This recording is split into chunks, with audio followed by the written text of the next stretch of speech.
Rais wa Jamhuri ya Muungano wa Tanzania Dr. Samia Suluhu Hassan amewasisitiza wananchi wote ambao hawana ulazima wa kuwepo kazini kesho tarehe 9 Disemba kubaki majumbani kwa ajili ya mapumziko na kusherehekea siku hiyo ya maadhimisho ya uhuru pamoja na familia zao. Taarifa iliyotolewa na Waziri Mkuu Dr. Mwigulu Nchemba kwa niaba ya Rais Samia Suluhu Hassan imesema msisitizo huo wa rais unalenga kuwapa wananchi muda wa kupumzika na kufurahia amani ya nchi. Hata hivyo, Rais Samia ameeleza kuwa watumishi wa huduma muhimu ikiwemo afya, ulinzi na miundombinu ambao kazi zao zinahitaji uwepo kazini wataendelea kutimiza majukumu yao kama watakavyoelekezwa na viongozi wao. Katika salamu zake hizo za maadhimisho ya miaka 64 ya uhuru wa Tanzania bara, Rais Samia amewatakia Watanzania wote heri ya siku ya uhuru, amani na utulivu, akisisitiza umuhimu wa kuendeleza umoja na mshikamano wa taifa.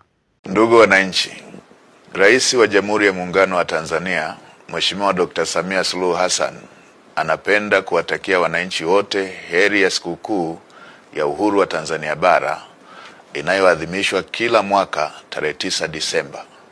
Aidha, serikali inawashauri wananchi wote ambao tarehe 9 Disemba 2025 hawatakuwa na dharura kuitumia siku hiyo kwa mapumziko, hivyo kusherehekea siku hiyo wakiwa nyumbani, isipokuwa kwa wale ambao majukumu yao ya kazi yanawataka kuwepo katika vituo vyao vya kazi kama ambavyo wataelekezwa na viongozi wao.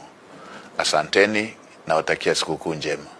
Sikiliza, unataka kujenga nyumba imara kwa bei nafuu? Karibu Kemgongo Hardware. Tunapatikana Dodoma karibu na ofisi ya kata ya Mchuka, mkabala na barabara ya lami ya kuelekea Mvumi. Sisi Kemgongo Hardware tunauza vifaa vyote vya ujenzi, kuanzia saruji, nondo, mabati, rangi hadi matofali. Matofali yetu sasa yanapatikana kwa saizi zote kama vile inchi 5, inchi 6, yakiwa katika hali ya uimara na yenye ubora kwa bei nafuu zaidi ya soko. Iko hivi, Kemgongo Hardware ndio sehemu sahihi kwa ujenzi wako wa ndoto. Wasiliana nasi kupitia simu namba 0750694276 ama 0653611722.